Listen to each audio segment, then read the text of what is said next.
And now to our interview with the guest of the day. As of today, we have just 16 days to the presidential and National Assembly election on the 25th of February. Many Nigerians have expressed so much hope and optimism about the forthcoming elections as an opportunity to elect leaders that will commence the process of rebuilding Nigeria. And millions of citizens have been urged to collect their permanent voter cards, PVCs, and be ready to vote and determine elected leaders because elections are now to be won and lost at the polling unit and no longer at wards, local government areas, and other stages or points of result collation, as severally assured by our guest on the program today. There are so many questions. Is the judiciary still the last hope of common party members over their preferred choice voted for in party primaries? And what do all these portend for the forthcoming elections? To examine all these issues is one man who opted to serve public interest generally rather than be a consultant to political parties who would have found his vast electoral knowledge useful and strategic to their campaigns. He's immediate past INEC resident electoral commissioner in Akwa Ibom State, Barrister Mike Igini. Thank you very much for joining us tonight, sir. Well, thank you very much for having me, and good evening, Nigerians. All right. It's 16 days to the conduct of the 2023 elections. How will you describe the process so far? First and foremost, as Nigerians, all of us, we've been getting regular reports from the commission where I have worked. I left a couple of months ago. And as you noted in your intro, I have decided that for the public interest, that in line with admonition of Sapara Williams, that's lawyers, our knowledge, legal knowledge should be used for the service of our people and for the direction of our country. And so it is work in progress. But I think that very important as part of some of the remarks you made in your intro is the fact that you talked about hope, you talk about optimism about this forthcoming election. As a person who have worked for 10 years in INEC, and who have also, from a much younger age, witnessed elections in this country, there is no time that I've ever been as optimistic about what we're about to embark on in less than 60 days' time. And so hope is a very powerful bond to the human spirit. It's only those who are alive that hope belongs to. And in terms of optimism, I must say this here, that there is nothing on earth that the people who are determined to achieve something that will not be able to achieve. Particularly in a moment where we are going through different challenges in our country. At the moment, hope must be the battle cry of all who have a role to play in this forthcoming election, so that whatever we are going through today, we usher us a promising tomorrow. So for the election process, it is work in progress. We're getting daily report. I am very happy that the reports we are getting are quite interesting for those who have fears about the fact that the scarcity. I think it's very clear that on election day, on the 25th of February, this month, Nigerians' vehicles are going to be at home. Nobody will be driving your cars on that day. It's only INEC vehicles that will be allowed to move around within the period where there will be restriction of movement on that very day. So I think that with what the INEC chairman reported in his briefing sometimes last week, having to meet with the GMD of NNPC, I think that with respect to few that people required, since it will only be INEC vehicle that will be used on that day. And in any case, having worked in the commission, we have never had a situation where we have to, or buses have to fill their vehicle, fill their tank twice in a day. No, they just have to fill their tank once. And I think that the few we have around and the commitment from NNPC that all their stations across Nigeria will be made available for INEC. I think that we have no problem with that. With respect to cash, which is what the chairman has spoken about, As a matter of fact, burying a few, perhaps, emergency that would have occurred, let it be known that the commission, since when we came aboard in 2011, the commission have moved away from cash dealings. You know, everything is being done through banks. I recall that virtually all the staff that we paid, those for vehicle, for transporters in the last election and previous one, they were all paid through bank transfer. But however, there are some situations that will require cash. And as the chairman told every one of us, which you just said, interestingly, INEC is now accounts with the Central Bank of Nigeria, and I think the CBN governor had assured Nigeria. So I think that what should be focusing on right now, some of those last-minute dotting of the I's and crossing the T's in terms of the key stakeholders who have a role to play in this election. Never before have I had a hope as to the fact that Nigerians who are gearing up, fired up, who have made up their minds, they'll be out to vote on the 25th of February and on the 11th of March, respectively. All right. In that regard, how satisfied are you with the way politicians have conducted themselves and carried out their campaigns for the elections so far? Well, I need to say this here. There are certain things we cannot change at this point in time. I would say that with respect to campaigns, somehow, I mean, in terms of the key issues that should matter to the Nigerian people, have been well identified by the Nigerian people. The messages have been heard. It is for the Nigerian people to now file out on election day. And I must say this here, that on election day, Nigerians in their millions who are fired up, they don't need to go to INEC office on that day. They don't need to go to any political office of any party in Nigeria. The place of the citizen on election day is the polling unit. That is where they are going to file out to. It is not an election where people want to give order or things like that that used to happen before. Because I can see that right now, people are fired up. There's anger in the land.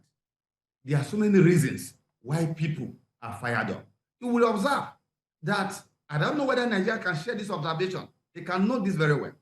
That unlike before in this country, when we are going for election, by this time, people will be traveling out of the country, either going to neighboring country. Those from the south will be going to the north. Those from the north will be coming to the south because everybody is scared. As I speak, and Nigeria can confirm this, there are no election tension-related issue at the moment, other than issue about scarcity, issue about Naira, which are not directly relating to election. This will show to you that Nigerian people have invested their future, their emotion, and they are ready. So in terms of campaign, they have done much of their campaign. What is now be left will be Nigeria coming out to vote on that day. I think the second question, right up to that second question, could you please come up again with that? All right, let's discuss further. I know you have once said that Osun elections make it 105 elections where the BVAS has been used. And so, but recently, the Osun State governorship election tribunal verdict raised some concerns about BVAS and overvoting. What is your view about the outcome?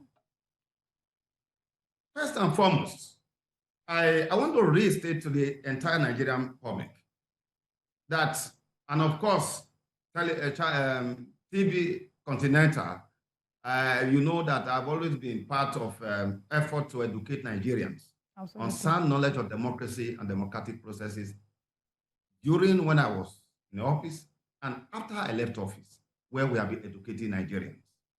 The BVAS is one of the innovations that the Commission developed following what happened with the corridor, which indeed a massive improvement in major technology that have been developed with the IRF and all other innovations to address historical challenges of election service delivery in our country, such that today the BVAS is designed to put the Nigerian voters at the center of our democracy and put contestants, candidates at the periphery on election day, so that the vote of the people counted at the polling units that will be transmitted on that day will be what determines who becomes what. So that today, elections are now won and lost at the polling unit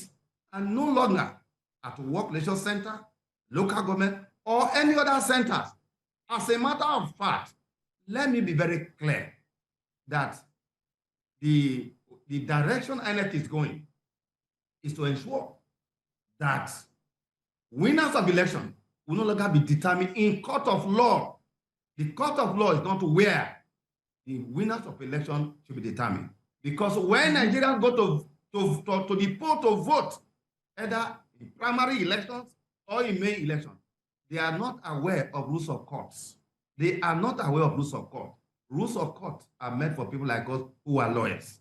And that is why we must end the business of post-election adjudication in this country.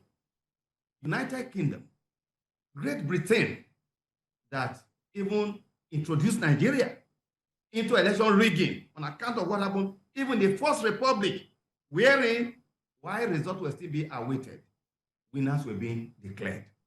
UK moved away from that, such that for a period of 99 years, almost 100 years, until 2010, there had been no post-election adjudication in England, on account of the fact that before these changes took place in England, and we must learn from this, in the United Kingdom, let it be known that the election was not a one-day event in England way back in 1832.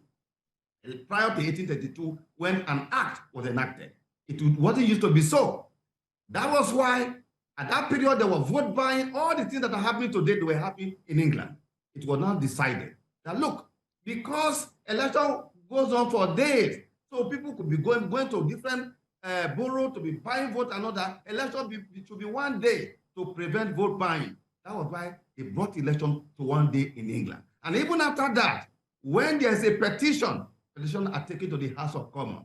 At the House of Commons, because of the majority principle there was no electoral justice. It was an account of that they decided that such matter should not be taken to court. When they took the matter to court in England to be deciding outcome outcome of election, when vote buying was still very rampant in England, they now discovered that the greatest threat to the rule of law and to subversion of democracy would be the fact that politicians were now struggling to take over the control of the judiciary in England. It was against that background that they had the 1832 Act that was designed to ensure that there must be a reform such that the vote of people in England must be won at the polling unit, not in a court. That was what led to a situation that led to a reform, so that for a period of 99 years until 2010, there was no post-election education. Now, coming back home here,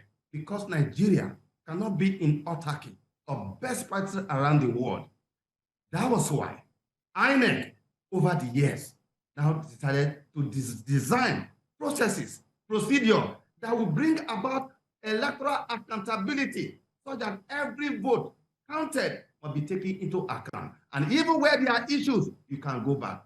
This is the beauty of the BVAS. Now, the BVAS, essential features of the BVAS are as follows. One, the BVAS is not a voting machine. Let us be clear on that.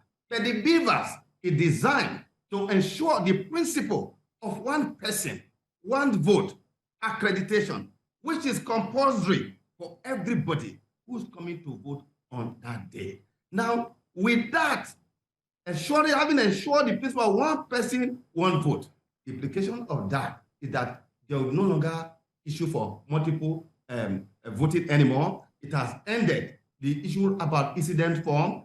And please, let me inform here, those who are scamming politicians, there's something they call preloading. There is nothing like preloading of the BVAS. At the end of the poll, the presiding officer is required to use the BVAS, send to the central server as a primary source the entire number of petitions. I've sent some data for you, some infographic, so that Nigeria can follow the argument that has happened in Osun. But as I said, I will be using an example of what happened in Akwa Ibom State. But if you can put that on the screen for Nigerian people to see what happened related to the BVAS. So once that is done, as the BVAS is being used during whenever it is idle, the BVAS on its own will transmit the data of accreditation. It will transmit data of accreditation. But a presiding officer is expected at the end of the close of the poll to ensure that whatever that is left of the BVAS is sent to the central server. Thereafter, the BVAS will be used for the purpose of what we call the upload of the result. You snap the form EC8A, all right, which is just a one-page document. Once that is snapped, you upload it into the INEC result viewing portal, which is going to be live. It's going to be live from the polling unit.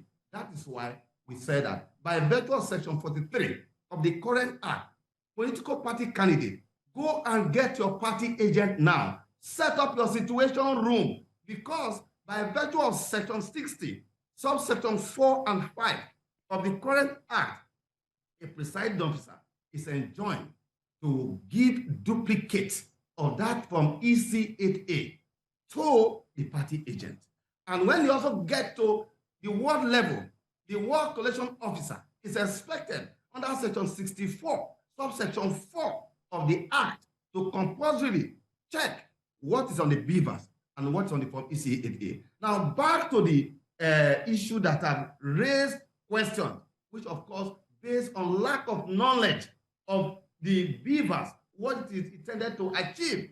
I give you an example, and which is what I've sent to you people, if you can put it on. And the example I gave is very simple.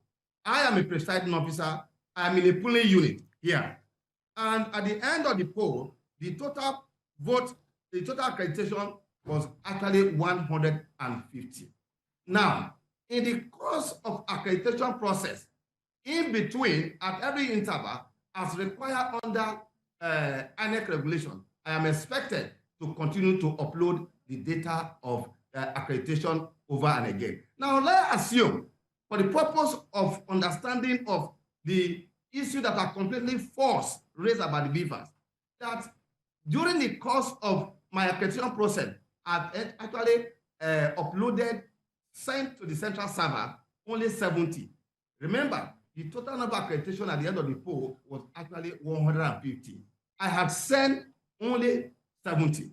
But at the time when I was doing what you call the sorting and the counting of the ballot paper, the BVAS on its own had now sent additional 30, making it 100. But rather than for me negligently ensuring that the poll have ended before I proceed from that place, making sure that I put the entire data, I failed to do so. Consequently, only 100 with their unique VIN number had been sent to the central server. Now, when that was sent to the central server, a day or two, as the case may be, thereafter, a candidate in that election showed up in INEC office, now requested for what you call a certified copy of the back-end report from the central server, which is a secondary source that deriving from what you call the primary source. Now, what is expected of any officer at that level is to ensure, first and foremost, find out whether, in respect of this polling unit, I have actually uploaded every accreditation data to the central server. Now, if I fail to have, if they found out that it had not happened, or the officer needed to tell the applicant what to say, could you come back later, today or tomorrow, as the case may be, so that that could be done. Because at the time that request was made, as a commission, you already having the original of from EC8A still in your custody, so you have a duty to check. But in any case, that was not done. And eventually, perhaps the applicant is saying, give me what you have. I do not have time because I need to file my petition. I need to maintain it. Somehow to show that I have nothing to hide. Because at any given point in time, if you go back to the BVAS, that data will always be there. The only thing you can do to that BVAS is to destroy it. If you attempt to want to open the system, to tamper with it, there are some specific fields that are there already showing that once you tamper with it, evidence will follow. Now, in this instance, Abuja now decided to give the certified copy of 100 out of 150, which ought not to be. Now, that should be referred to as we call the first report, which they call the first BVAS backend report, showing 100, which means that if you compare 100, just prima facie, erroneously, if you just look at that on the face of that, oh, you are likely erroneously to think that there's an overvoting, which is not, because on the form EC8A, duplicate given to people is showing 150.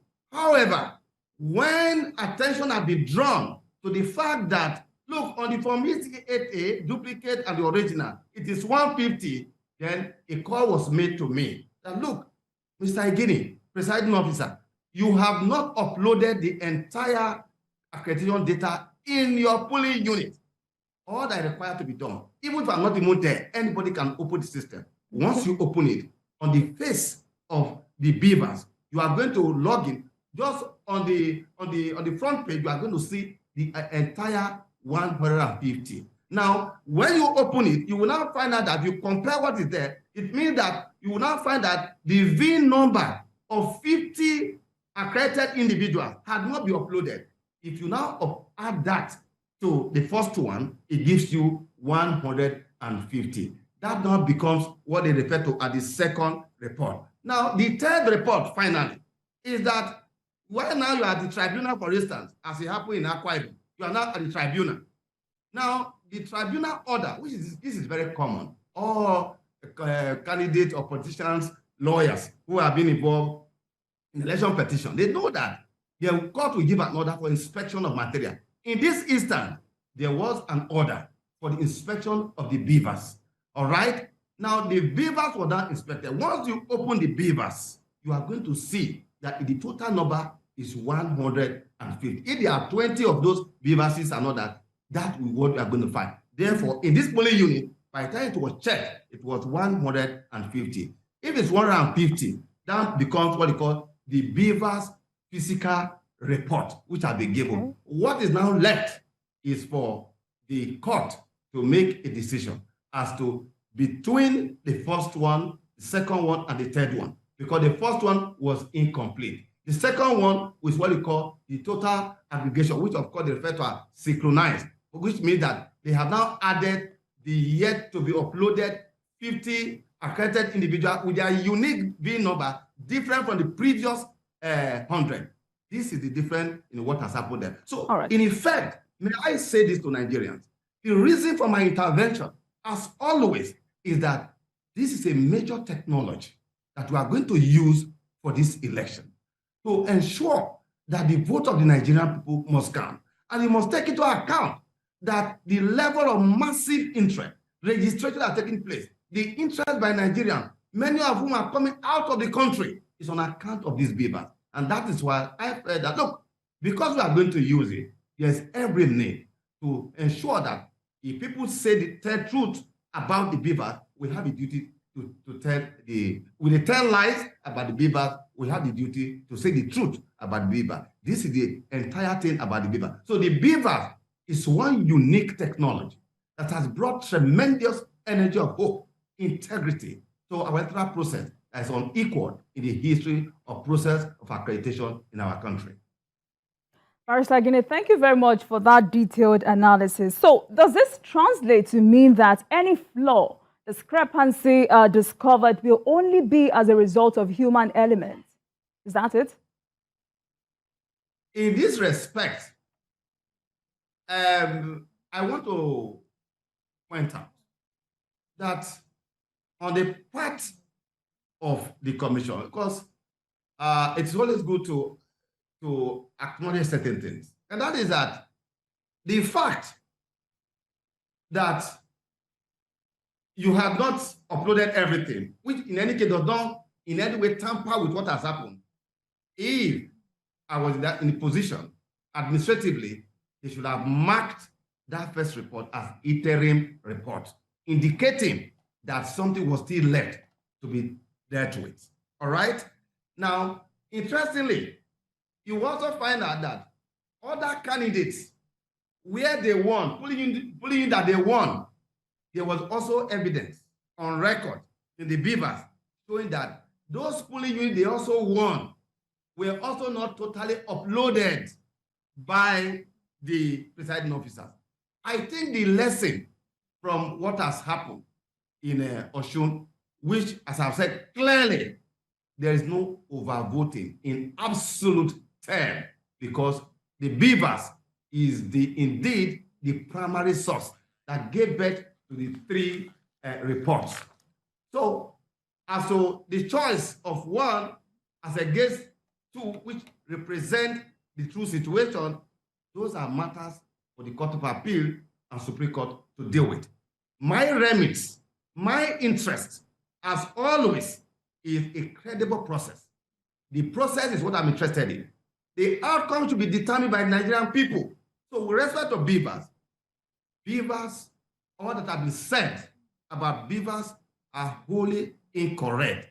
The BVAS is something that all of us must embrace, because the effective power to govern in a democracy lies in legitimate authority that must be acquired through a credible election process. In any election where the vote do not count, election becomes a mere ritual without actually voting. The whole essence and indeed embrace of democracy is essentially because it brings about participation and accountability in the process of human development. That's why we embrace democracy, and that's why democracy itself is not only for development, it has become Barrister Igini, for both global and national relations. You know, the off-season elections in Bayelsa and Kogi states come to mind. How can INEC ensure its rules are obeyed fully by its own staff, ad hoc or full-time staff? Yes, I have made the point over and again. The job of an umpire is not for errand people. It's a public trust. You stand performing a quasi-judicial function, standing as the last line of defense in the question of the will of the people.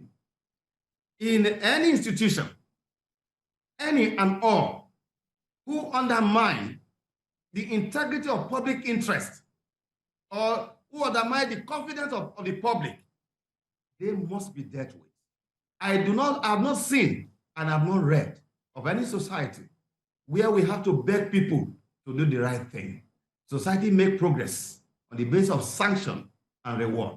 And that was why those that I won, that under my watch, you must observe the highest principle of ethical standards. When they deviated, staff of INEC, some of them have been dismissed. Before I left the system, a university professor, individual of presumed integrity, who violated the oath that he took with INEC, today had been convicted and sentenced to 3 years imprisonment. So those who in recent weeks were found engaged in the registration of ineligible individuals, what happened to them? As I speak to you, they are facing the APDC in Abuja, disciplinary committee. Not less than 30 to 40 of them will be dismissed from INEC so that they can go and join those politicians that have encouraged them to undermine the integrity of our electoral system. Look, I must tell you, the leadership recruitment is very key to the survival of our democracy. If we don't fix the politics, you cannot fix the economy.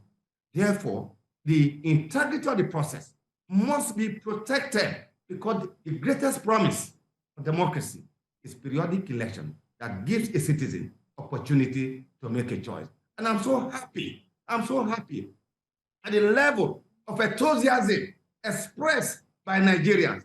Before now, many Nigerians will be watching CNN when you are distributing permanent voters card. But today, everybody is going to INEC office looking for PVC. Before now, some of our youth, you will find them playing football during registration exercise in Nigeria. That was not the case this time around. They all went to register. collection of PVs everywhere. So this time around, this is an election that will be of its own class. That's going to be different. My call is for my constituency, the judiciary that must stand tall and mighty in defense of democracy and the rule of law. Today, some of the judgments that are coming out, they go clearly to what Nigeria cannot understand. That we are gotten to a level where people who didn't participate in primaries are now given a ticket to be candidate in election in our democracy. What are we saying?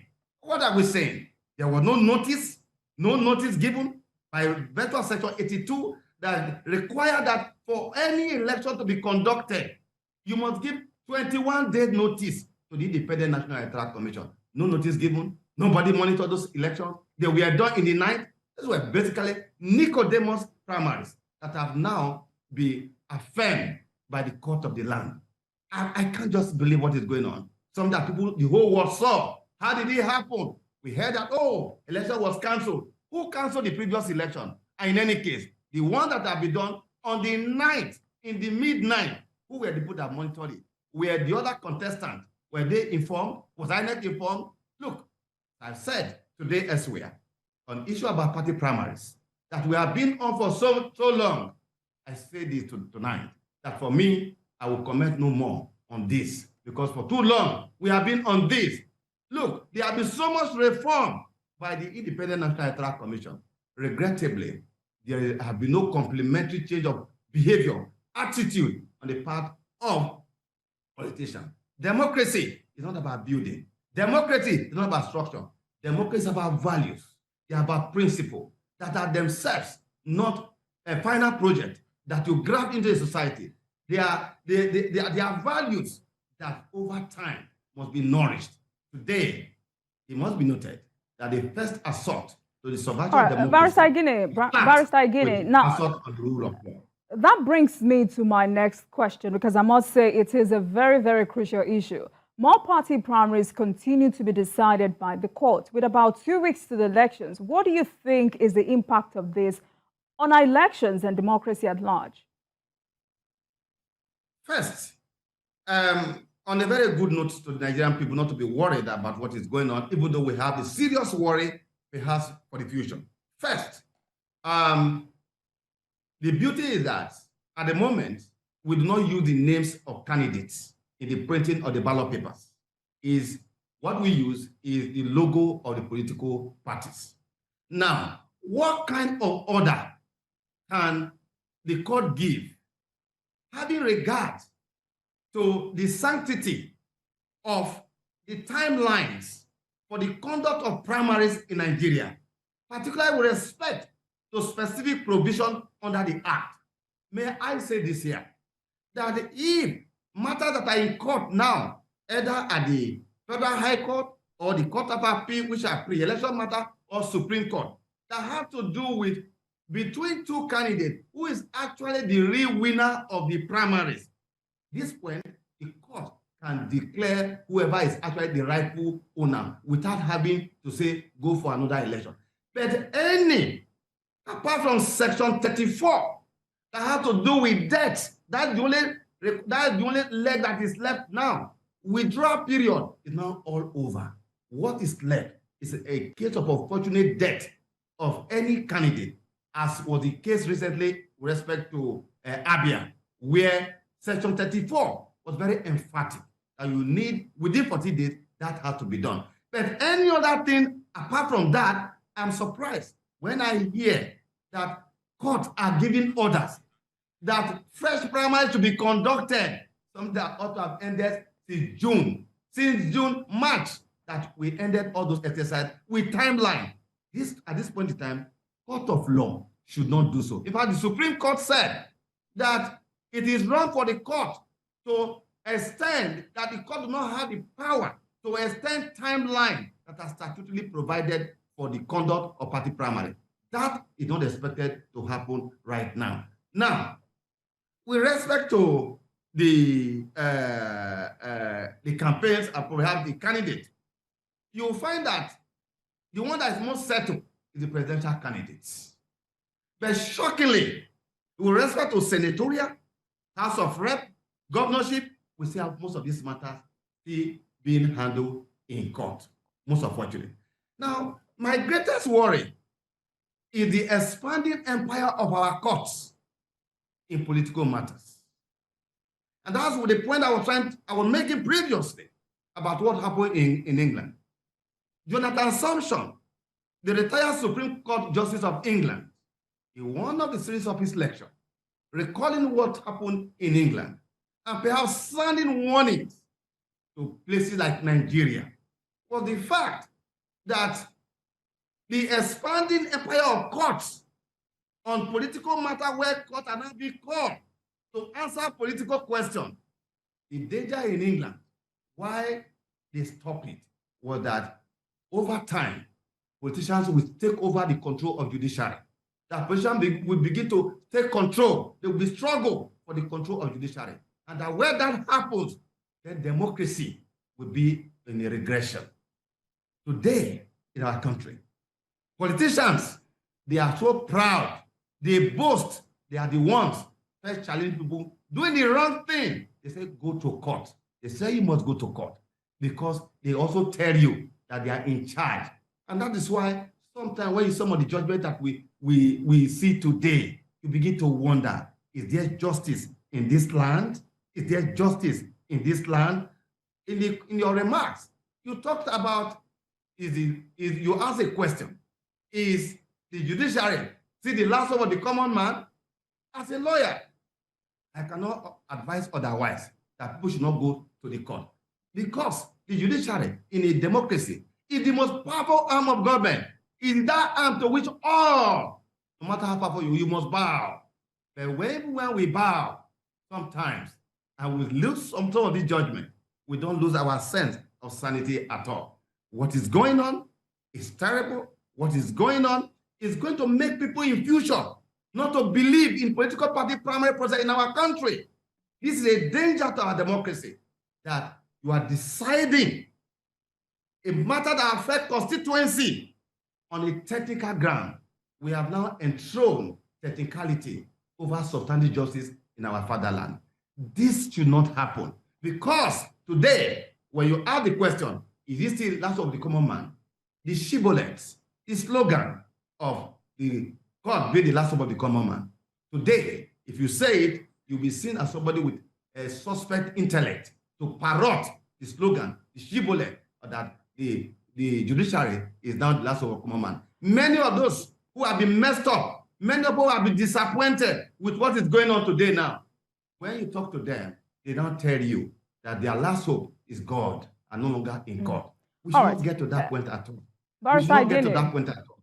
My last point on this is that how come that the judiciary that was so audacious, that was so courageous, that was so fearless under the military, how come when we're under the rule of force, today we are supposed to be under the rule of democracy, under the rule of law, but it will appear that it is the rule of individual that now govern. The rule of law is preferable to the rule of individual, no matter how magnanimous.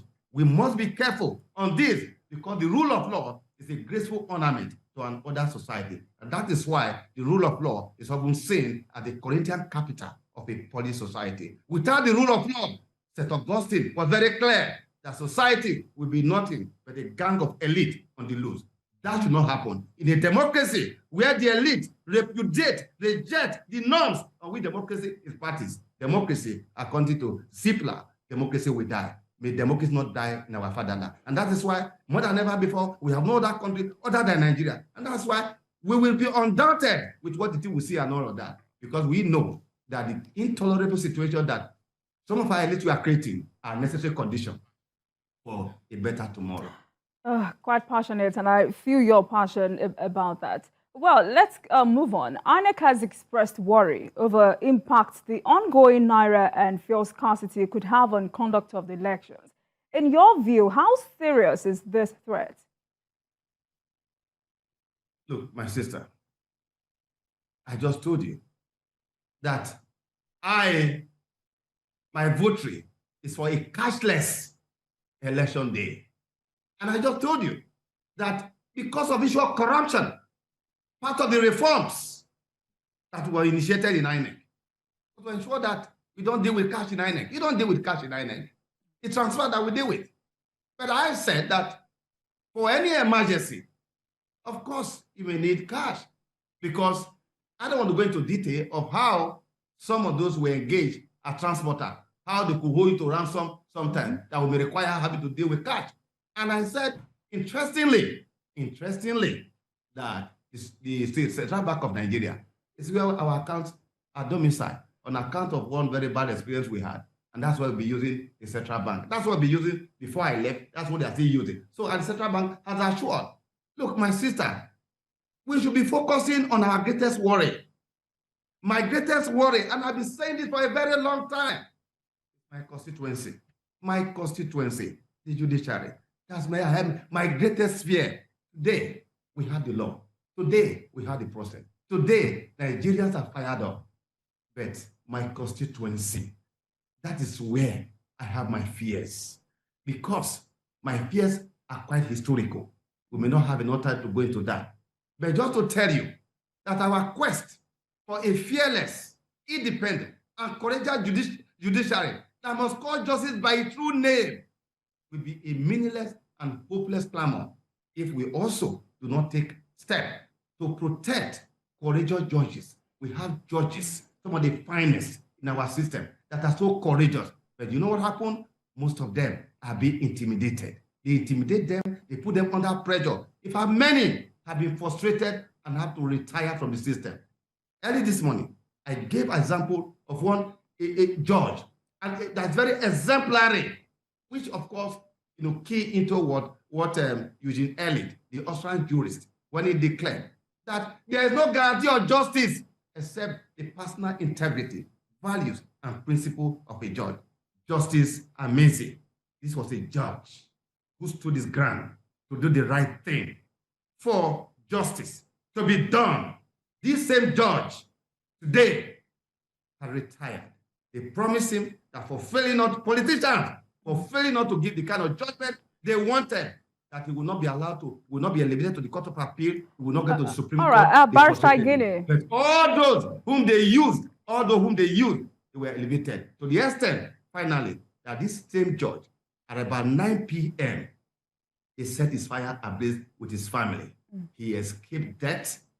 As I speak to you, he had no certificate from primary school, secondary school, university, law school. He had no certificate today. He's now a retired judge. You could see what some of our judges who are in the system, what they are facing right now. They are being intimidated. But unfortunately, for the judiciary, those who have marginalized them, those who have humiliated the judiciary, those who have done all the wrong thing against the judiciary are the ones that their interest is better served by our judiciary. This is my pain and overwhelming reality of our country today. It's very sad.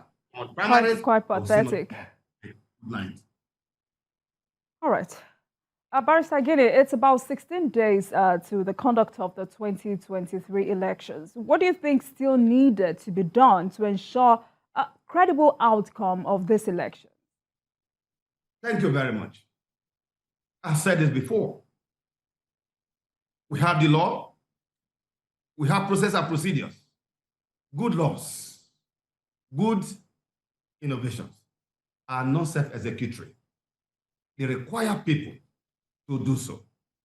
Today, I have been so encouraged by the way and manner the president himself at the Owerri 3-day IGP conference for senior security. He made profound statements that this election, this 2023 election, must reflect the will of the people. I'm quoting Mr. President. He went further to say that the Nigerian police, all security agencies, they must remain apolitical. They must be neutral. They must be fair and must be committed to democratic ideas. These were the words of the president. In response to your question, what the president needs to do right now is to ensure that on a regular, every week, the president needs to have a meeting with the head of security to deal with the following. One, they need to tell Mr. President specifically their plans with respect to the issue about vote buying. Number two, with respect to area or the flashpoints that have been mapped out from Abia State by way of alphabetical order to Zamfara State. They have been mapped out. What do they need to do? Because there are actions that must be taken 48 hours to this election, and more importantly, 24 hours to this election. There are some specific steps that the commander-in-chief will need to take into account and must be done. On the part of INEC is doing its own work. Nigerians, get ready for this election. Go and prepare. Well, sadly, we're running out of time. But before I let you go, it's very important for me to ask you this question. And just in 30 seconds, now, after serving your country at INEC, what's next for you? Thank you very much. What I'm doing now, I'm back to practice because I have a first address. INEC was the second address. When you are done with public service, whatever period given to you, you have to move on. But these projects, this 2023 election, is very key for the future of our country. And that is why I decided, as you noted in your remarks, that I must serve Nigerian people because service to humanity is the best work of life. And we must build a society where we all have equal opportunity to share and give not only to ourselves, but for future generations whose faces we are yet to see, whose name we may never know, all of whom should say that in our own time, we did the best thing and left and gave to them one thing, which is nothing but the heritage of all in a society. Thank you very much. For all, responsibility from all. Thank you very much, Barrister Mike Igini, former resident electoral commission in Akwa Ibom State. I must say it has been an eye-opening episode tonight. Thank you very much for coming on Politics Tonight. Thank you.